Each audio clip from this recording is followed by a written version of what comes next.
दारू पिताना झालेल्या वादावादीतून युवकाचा दगडाने ठेचून निर्घृण खून करण्यात आलाय।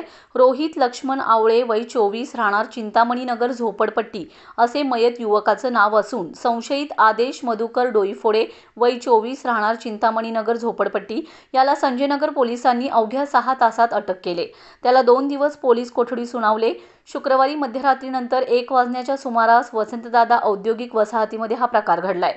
रोहित आवळे हा मजुरीचे काम करत होता, तसेच संशयित आदेश हा देखील किराणा दुकानात मजुरीचे काम करत होता। दोघेही एकाच झोपडपट्टीत राहत होते, त्यामुळे त्यांची ओळख होती। दोघांमध्ये काही दिवसांपूर्वी वाद झाला होता।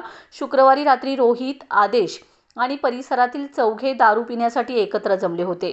वसंतदादा औद्योगिक वसाहतीमध्ये उडपी हॉटेल आणि BSNLच्या ऑफिसजवळ एका पडक्या इमारतीसमोर अंधारात बसून चौघांनी दारू पिले। यावेळी त्यांच्यात गप्पा सुरू होत्या। काही वेळानंतर दोघे साथीदार निघून गेले, तेव्हा रोहित आणि आदेश हे दोघेच थांबले होते। नशेत असताना त्यांच्यात वादावादी झाली। वाद वाढत गेल्यानंतर दोघांनी एकमेकांना "तुला आता ठेवतच नाही" अशी धमकी दिली। तेव्हा आदेश याने रोहितला मारहाण करण्यास सुरुवात केली। तो खाली पडल्यानंतर दगडाने त्याचे डोके ठेचले। तो निपचिप पडल्यानंतर आदेशने घटनास्थळावरून पलायन केले। दरम्यान वसाहतीमध्ये रात्रपाळीला असलेल्या काही कामगारांना दोघांचा गोंधळ ऐकू आला, त्यामुळे परिसरात गर्दी जमली।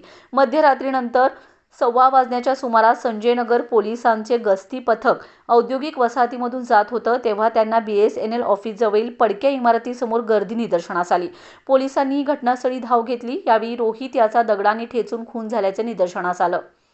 पोलिसांनी तातडीने संशयिताचा शोध घेण्यास पथके रवाना करून चौघांना ताब्यात घेतले। चौकशीत आदेश डोईफोडे याने वादावादीतून रोहित याचा खून केल्याची कबुली दिली। त्यास अटक करण्यात आले। त्याला शनिवारी न्यायालयासमोर हजर केले असता 2 दिवसांची कोठडी सुनावण्यात आली। याबाबत संजयनगर पोलीस अधिक तपास करीत आहेत।